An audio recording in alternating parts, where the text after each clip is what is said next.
Hello everyone. तो आज से हम लोग स्टार्ट कर रहे हैं क्लास 12th का मैथमेटिक्स। तो आज हम लोग पढ़ने वाले हैं क्लास 12th के मैथमेटिक्स का चैप्टर नंबर 3, जिस चैप्टर का नाम है मैट्रिसेस, जिसे हम लोग हिंदी में कहते हैं आव्यूह। आप लोग यहाँ पे देख सकते हो कि यहाँ पे हमने चैप्टर्स का नाम लिख रखा है मैट्रिसेस, जिसे हम लोग हिंदी में कहते हैं आव्यूह। तो सबसे पहले हम लोग इस चैप्टर में सबसे पहले मैं आपको बता दूँ, तो चैप्टर स्टार्ट करने से पहले सबसे पहले हम लोग देखते हैं कि ये जो चैप्टर है क्लास 12th का मैट्रिसेस यानी कि चैप्टर नंबर 3, इसमें लास्ट के 5 ईयर को हम लोग ट्रेंड एनालिसिस करने वाले हैं कि कौन से साल से कितने सारे क्वेश्चन पूछे गए हैं। जैसे कि आपको मैं देखो, ये जो वीडियो होने वाला है स्पेसिफिक बिहार बोर्ड के लिए होने वाला है, ठीक ना। और भी अदर स्टेट के बच्चे देख सकते हैं, ठीक है। लेकिन देखो सारे कॉन्सेप्ट वही रहेगा। मैं यहाँ पे बुक में एनसीईआरटी बुक को मैं फॉलो करने वाला हूँ। एनसीईआरटी बुक के जितने भी टॉपिक है सारे टॉपिक को यहाँ पे हम लोग कवर करेंगे। कंटेंट में किसी भी प्रकार की कोई कमी नहीं होने वाला है। लेकिन जो हम लोग क्वेश्चन लेंगे, जो पीवाईक्यू हम लोग लेंगे वो हम बिहार बोर्ड का होने वाला है। और इसमें जो हमने जो ट्रेंड एनालिसिस किया है लास्ट के 5 ईयर का, वो हमने बिहार बोर्ड के अनुसार से हमने किया है। सबसे पहले जैसे कि तुमको पता है कि बिहार बोर्ड का जो पैटर्न है उसमें हमारा ऑब्जेक्टिव प्रश्न आते हैं, शॉर्ट टाइप आते हैं और लॉन्ग टाइम प्रश्न आते हैं, ठीक है। तो सबसे पहले हम लोग बात करते हैं 2021 के। देख सकते हो 2021 में इस चैप्टर से कितने सारे ऑब्जेक्टिव प्रश्न पूछे गए हैं। तो 15 ऑब्जेक्टिव पूछे गए हैं, ठीक है। और शॉर्ट टाइप 5 पूछे गए हैं, लॉन्ग हमारा 2 प्रश्न पूछे गए हैं। 2021 की बात है, ठीक है। फिर 2022 में देख सकते हो 13 ऑब्जेक्टिव और 2 हमारे यहाँ पे शॉर्ट टाइप प्रश्न पूछे गए और 1 हमारा लॉन्ग पूछा गया। 2023 में देख सकते हो 12 ऑब्जेक्टिव, 2 शॉर्ट टाइप और 1 हमारा लॉन्ग पूछा गया। फिर 2024 में 10 ऑब्जेक्टिव और 1 शॉर्ट टाइप और लॉन्ग देख सकते हो, एक भी 2024 में इस चैप्टर से नहीं पूछा गया, यानी कि मैट्रिसेस से। फिर 2025 में बात करें 10 ऑब्जेक्टिव और 2 शॉर्ट टाइप और 1 लॉन्ग टाइप प्रश्न पूछे जाते हैं। यानी कि ओवरऑल अगर इस चैप्टर का अगर हम लोग वेटेज की अगर हम लोग बात करते हैं तो ऑब्जेक्टिव देख सकते हो, ऑब्जेक्टिव हमारा वही अप्रोक्सीमेटली 10 प्रश्न पूछे जाते हैं। उसके बाद अगर हम लोग शॉर्ट टाइप की अगर हम लोग बात करें तो देख सकते हो, अगर 2021 को छोड़ दिया जाए तो 22, 23, 24, 25 में 1 से 2 प्रश्न पूछे जाते हैं, यानी कि शॉर्ट टाइप प्रश्न में तुम 2 मान सकते हो। उसके बाद हम लोग लॉन्ग की बात करें तो ये देखो 2, 1, 1, 1, यानी कि एक क्वेश्चन आ सकते हैं या तो नहीं भी आ सकते हैं, लेकिन ज्यादा चांसेस है कि एक क्वेश्चन पूछे जा सकते हैं, ठीक है। यानी कि टोटल अगर वेटेज की अगर तुम बात करते हो तो यहाँ से हो गया तुम्हारा 10 नंबर और 2 और 1 जो शॉर्ट टाइप होता है वो 2 मार्क्स का होता है, तुझे पता है, तुमको पता है। 2 दूनी 4 नंबर हो जाएगा और लॉन्ग जो प्रश्न है वो एक प्रश्न 5 नंबर की होता है, यानी कि 5 नंबर का हो गया। तो अगर इन सबको तुम अगर ऐड करते हो तो 10, 5, 15, 4, 19, यानी कि ये जो चैप्टर अकेला जो मैट्रिसेस चैप्टर है ये 19 से 20 नंबर का, यानी कि कह सकते हैं 20 नंबर का तो ये चैप्टर क्या है, ठीक है। तो हमने एक अंदाजा यहाँ से हमने लगा लिया कि इस चैप्टर से कितने सारे प्रश्न पूछे जाते हैं, कितने नंबर के मार्क्स पूछे जाते हैं, कितने नंबर के इस चैप्टर से क्वेश्चन पूछे जाते हैं, ठीक है। ये चैप्टर को हम लोग स्टार्ट कर रहे हैं, ठीक है। तो सबसे पहले देखो मैट्रिसेस चैप्टर को हम लोग स्टार्ट कर रहे हैं, जिसको हम लोग हिंदी में आव्यूह बोलते हैं। आव्यूह का सबसे पहले डेफिनेशन क्या होता है, यानी कि ये जो मैट्रिसेस है इसका डेफिनेशन क्या होता है, यानी कि अवयवों को पंक्तियों एवं स्तंभों में सजाने की प्रक्रिया को हम लोग आव्यूह कहते हैं, ठीक है। यानी कि कोई भी जैसे अवयव को इंग्लिश में हम लोग एलिमेंट बोलते हैं, ठीक है। यानी किसी भी अवयव को पंक्ति क्या होता है, पंक्ति को हम लोग इंग्लिश में रो बोलते हैं और स्तंभों को हम लोग इंग्लिश में कॉलम बोलते हैं। यानी कि किसी भी एलिमेंट को हम लोग रो या कॉलम में सजाने की जो प्रक्रिया होता है ना, उसे ही हम लोग क्या बोलते हैं, आव्यूह बोलते हैं। जैसे देखो यहाँ पे हमने एक बॉक्स में हमने इसको क्या किया, कुछ एलिमेंट्स को हमने लिख रखा है, ठीक है। यहाँ पे तो ये देखो, ये जो हमारा ये जो पूरा होता है ये वाला, ये इसको हम लोग कॉलम बोलते हैं। ये क्या है, कॉलम होता है, ठीक है। ये जो वर्टिकली जो होता है, ये देखिए ये सब वर्टिकली है, ये जो वर्टिकली है इसको हम लोग कॉलम बोलते हैं। और देखो ऐसे जो है ये वाला, इसको हम लोग रो बोलते हैं, ठीक है। इसको हम लोग रो बोलते हैं, यानी कि ये हमारा जो ये है, ये हमारा रो 1 है, ठीक है। और ये हमारा रो 2 है और ये हमारा रो 3 है, ठीक है। उसके बाद देखो, और ये जो वर्टिकली है इसको हम लोग कॉलम बोलते हैं, यानी कि ये कॉलम 1 है और ये कॉलम 2 है। मैं अगर पूछूंगा ये जो मैट्रिसेस है इसमें कितने रो है और कितने कॉलम है, तो सबसे पहले जो है ना रो को लिखा जाता है, ठीक है। तो इसमें कितने रो है, देखो तुम कहोगे ये हमारा रो 1 1 हुआ, ये रो 2 हुआ, ये तीसरा, यानी कि इसमें इस मैट्रिसेस में 3 रो है। और कॉलम कितने हैं, कॉलम एक कॉलम ये रहा, एक कॉलम ये रहा, यानी कि ये 2 कॉलम हुआ, ठीक है। तो मैं एक बार और मैं अच्छे से बता देता हूँ। जैसे कि मैंने एक यहाँ पे मैंने व्हाइट मैंने पेजेस ले लिया है, ठीक है। इसको मैं एक मैट्रिसेस लिख देता हूँ, 5 9 4 2, ठीक है। तो मैं अगर मैं कहूँ कि इस मैट्रिसेस में कितने कौन सा रो है, तो रो देखो हमारा ये वाला हमारा रो है और ये हमारा रो है। कॉलम कौन सा, ये हमारा कॉलम है, ठीक है। मैं पूछूंगा कितने रो और कितने कॉलम है, सबसे पहले हमको रो को लिखना है। रो हमारा कौन सा है, ये वाला रो है, यानी कि रो कितना है 2 है। और कॉलम कितना है, कॉलम भी देखो इस मैट्रिसेस में 2 है, यानी कि ये जो 2 क्रॉस 2 का जो हमारा हुआ, इसको हम लोग क्या बोलते हैं, इसको हम लोग ऑर्डर बोलते हैं। क्या बोलते हैं, इसको हम लोग ऑर्डर बोलते हैं। यानी कि किसी भी मैट्रिसेस को हम लोग ऑर्डर किस तरीके से निकाल सकते हैं, इस तरीके से निकाल सकते हैं कि उसमें कितने रो है, यानी कि number of row cross number of column,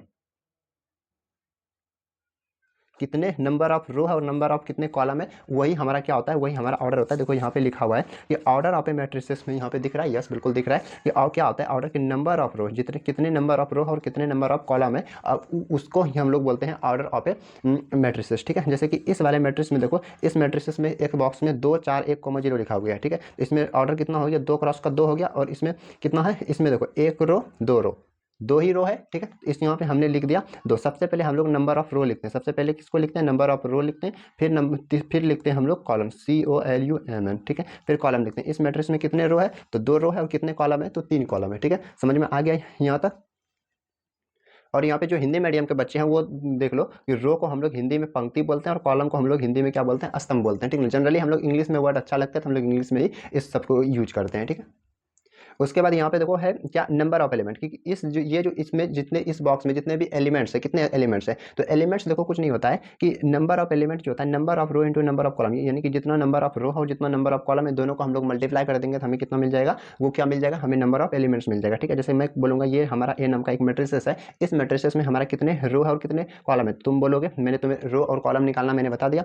इसमें देखो 2 रो है तो सबसे पहले मैंने रो लिख दिया, फिर कॉलम कितने, 3 कॉलम है। अब इन दोनों को मल्टीप्लाई कर देंगे, 2 को 3 से मल्टीप्लाई करेंगे कितना होगा, 6 होगा। तो ये जो एलिमेंट है, ए नाम का एलिमेंट है, इसमें कितने सारे हमारे रो और कितने कॉलम कितने हैं, तो 2/3 का हमारा ऑर्डर है, तो हमारा नंबर ऑफ एलिमेंट कितना हो जाएगा, 6 हो जाएगा। ठीक ना, यानी कि अब गिन के तुम देख सकते हो 1 2 3 4 5 6 टोटल कितने एलिमेंट्स हैं, इसमें 6 एलिमेंट है। ठीक है, और इसमें इसमें कितने एलिमेंट है, अब देख लो 3 क्रॉस 3 का मैट्रिक्स है, यानी कि 3 3 9 एलिमेंट। ठीक है, तो नंबर ऑफ एलिमेंट्स तुमको निकालना आ गया।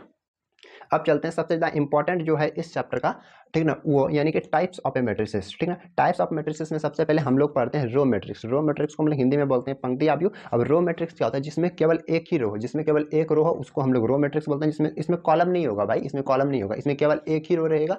ठीक ना, सॉरी मैंने गलती बोल दिया, इसमें केवल एक ही रो रहेगा, कॉलम कितने भी हो सकता है, कॉलम से हमें यहाँ पे कोई लेना देना नहीं है। यानी कि रो मैट्रिसेस में हमको कॉलम से कोई लेना देना नहीं है, जितना केवल एक रो होना चाहिए। ठीक ना, जैसे ए नाम का एक मैट्रिक्स, इसमें देखो एक ही रो है, इसमें भी देखो एक ही रो है, इसमें एक ही रो, कॉलम कितना भी हो सकता है उससे हमें कोई मतलब नहीं, केवल और केवल एक रो होना चाहिए, उसे हम लोग रो मैट्रिक्स कहते हैं। ठीक ना, कॉलम मैट्रिक्स देखो, कॉलम मैट्रिक्स किसे कहते हैं, जिसमें केवल एक कॉलम हो उसको हम लोग बोलते हैं कॉलम मैट्रिक्स। और इसमें रो की संख्या कुछ भी हो सकता है, कॉलम बस केवल एक रहेगा, इसको हम लोग कॉलम मैट्रिक्स बोलते हैं। जैसे 1 2 है, इसमें कितने कॉलम है, कॉलम देखो एक ही कॉलम है। ठीक है, और एक कॉलम है, रो की संख्या हमारा 2 है, तो रो की संख्या हमारा कुछ भी हो सकता है। ठीक है, उसके बाद देखो स्क्वायर मैट्रिक्स। स्क्वायर मैट्रिक्स क्या होता है कि वैसा मैट्रिक्स जिसमें रो की संख्या और कॉलम की संख्या दोनों बराबर हो। ठीक है, यानी कि रो की संख्या को हम लोग m से दिखा देंगे, तो और कॉलम की संख्या को अगर हम लोग n से दिखा देंगे, यानी कि m और n हमारा हमेशा बराबर होना चाहिए। यानी कि ऑर्डर जो है ना, मैंने अभी तुमको ऑर्डर निकालना बताया, तो ऑर्डर जो है वो ऑर्डर हमेशा इक्वल होना चाहिए। ठीक ना, यानी कि वैसा मैट्रिक्स जिसमें रो की संख्या और कॉलम की संख्या दोनों बराबर हो, उसको हम लोग बोलते हैं स्क्वायर मैट्रिक्स। इसी प्रकार से तुमको जैसे मैंने नोट्स बना रखा है वैसे ही तुमको भी नोट्स बनाना है। ठीक है, तो स्क्वायर मैट्रिक्स क्या होता है, वैसा मैट्रिक्स जिसमें रो की संख्या और कॉलम की संख्या दोनों बराबर, उसे हम लोग स्क्वायर मैट्रिक्स बोलते हैं। उसके बाद सबसे ज़्यादा देखो इसमें जो इंपॉर्टेंट है वो होता है हमारा डायगोनल मैट्रिक्स। तो डायगोनल मैट्रिक्स को हम लोग हिंदी में क्या बोलते हैं, विकर्णनाभीय बोलते हैं। ठीक है ना, तो डायगोनल मैट्रिक्स क्या होता है, जिसमें देखो मैंने कुछ एलिमेंट मैंने लिख के रखा, A11 A12 A13 A21 A22। तो इसमें देखो क्या होता है कि ये जो जिसमें देखो जिस डायगोनल एलिमेंट क्या होता है, जिसमें कि I और J बराबर हो। ठीक है, जिसमें I और J हमारा बराबर हो उसको हम लोग बोलते हैं डायगोनल एलिमेंट। तो तुम इसमें तुमको I और J कहाँ पे बराबर दिख रहा है, I क्या होता है, I होता है नंबर ऑफ रो, और J क्या होता है नंबर ऑफ कॉलम। यानी कि नंबर ऑफ रो और नंबर ऑफ कॉलम कहाँ पे तुम्हें इक्वल दिख रहा है, तो यहाँ पे देखो 1 1 1 2 2 2 3 3 है। ठीक ना, यानी कि इसमें देखो बराबर थी, यानी कि ये वाला जो होता है, ये वाला इसको हम लोग बोलते हैं डायगोनल एलिमेंट। मैं तुम्हें समझा देता हूँ, एक वाइट पेज मैंने लिया है, इसमें मैंने तुम्हें अच्छे से समझाता हूँ।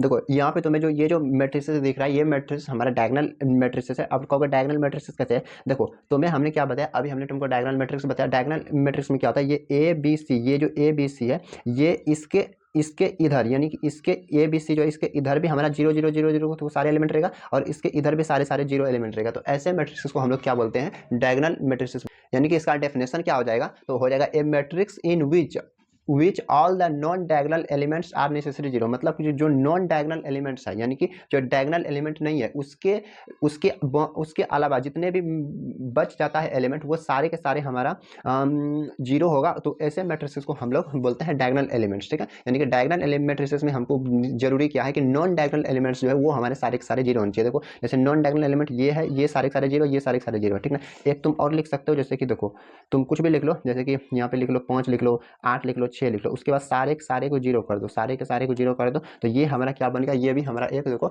डायगोनल मैट्रिसेस बन गया, ठीक है। और यहाँ पे भी देखो डायगोनल एलिमेंट्स से कुछ एग्जांपल लिखा हुआ है, जैसे कि 2 5 है, इसके इधर भी 0 इधर भी 0 है, ठीक ना। ये हमारा 2/2 का डायगोनल एलिमेंट्स। इसमें देखो 5 3 10 लिखा हुआ है, मतलब नॉन डायगोनल एलिमेंट्स देखो 0 नहीं है, डायगोनल एलिमेंट्स 0 नहीं है, लेकिन बाकी जो नॉन डायगोनल एलिमेंट्स है वो सारे के सारे 0 है, ठीक है। तो ये ऐसे जो हमारा जो मैट्रिसेस होता है इसको हम लोग डायगोनल मैट्रिक्स बोलते हैं। अब देखो हम लोग, अब अगला जो हमारा मैट्रिक्स के प्रकार है स्केलर मैट्रिक्स है। स्केलर मैट्रिक्स को हम लोग अदिश आप भी बोलते हैं। स्केलर मैट्रिक्स का डेफिनेशन क्या होता है कि जब किसी मैट्रिक्स का डायगोनल एलिमेंट अचर यानी कि कांस्टेंट रहे और बाकी सारे भी एलिमेंट्स 0 हो, उसको हम लोग बोलते हैं स्केलर मैट्रिसेस। जैसे देखो इसमें डायगोनल एलिमेंट भी क्या है, ये हमारा डायगोनल एलिमेंट भी हमारा क्या है, कांस्टेंट, यानी कि डायगोनल एलिमेंट भी हमारा सेम है और बाकी सारे के सारे 0 रहेगा, ठीक ना। लेकिन इसको हम लोग स्केलर मैट्रिक्स बोलते हैं। और जो हमारा डायगोनल मैट्रिक्स किसको बोलते हैं, ये एलिमेंट हमारा अलग होना चाहिए, बाकी सारा 0 रहना चाहिए। लेकिन स्केलर मैट्रिक्स किसको बोलते हैं कि ये जो हमारा जो डायगोनल जो एलिमेंट्स है वो भी हमारा सेम होना चाहिए। इसमें भी देखो डायगोनल एलिमेंट्स क्या है, डायगोनल एलिमेंट्स सारे के सारे सेम है ना, तो इसको भी हम लोग इसी ऐसे मैट्रिक्स को हम लोग स्केलर मैट्रिक्स बोलते हैं।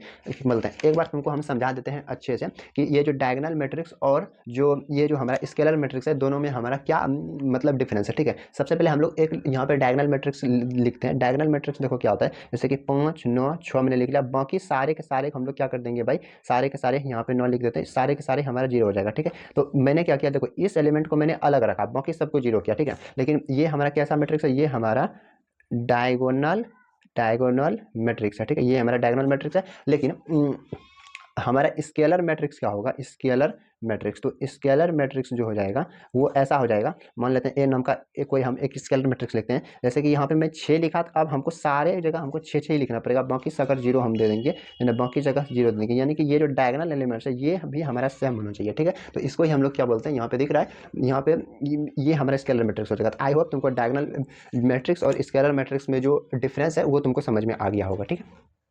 उसके बाद अगले प्रकार के मैट्रिक्स में चलें, तो अगला मैट्रिक्स है हमारा आइडेंटिटी मैट्रिक्स। आइडेंटिटी मैट्रिक्स को हम लोग हिंदी में बोलते हैं तत्समक आव्यूह बोलते हैं, ठीक है, तत्समक आव्यूह बोलते हैं। तो इसमें देखो क्या होता है, इसमें जो डायगोनल एलिमेंट है वो हमारा 1 1 होना चाहिए, इसमें फिक्स है भाई, फिक्स है। तत्समक आइडेंटिटी मैट्रिक्स में यानी कि तत्समक आव्यूह में फिक्स है कि डायगोनल एलिमेंट जो है वो हमारा 1 1 ही होना चाहिए, लेकिन बाकी सारे एलिमेंट्स हमारा 0 होने चाहिए, ठीक है। और स्केलर मैट्रिक्स में क्या था भाई, स्केलर मैट्रिक्स में हमारा कुछ भी हो सकता है, डायगोनल में हमारा 4 हो सकता है, 5 हो सकता है, 6 हो सकता है, 10 हो सकता है, 20 हो सकता है, कुछ भी हो सकता है। लेकिन हमारा आइडेंटिटी मैट्रिक्स में हमारा फिक्स है कि भाई डायगोनल के अबाउट जो है, डायगोनल में हमारा 1 1 1 1 ही होना चाहिए, बाकी सारे एलिमेंट हमारा 0 होने चाहिए। जैसे देखो ये 2/2 मैट्रिक्स में 1 1 है, बाकी सारे 0 0 है, ठीक है।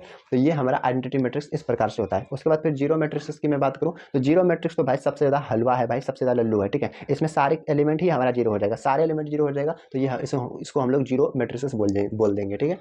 तो इस तरीके से हमने टाइप्स ऑफ मैट्रिक्सेस को हमने यहाँ पे खत्म कर दिया। जितने भी टाइप्स ऑफ मैट्रिक्सेस था सभी मैट्रिक्सेस को हमने बिल्कुल अच्छे तरीके से हमने सभी का डेफिनेशन पढ़ लिया, ठीक है। और सभी पे हमने 1 2 2 3 हमने एग्जांपल हमने देख लिया, ठीक है।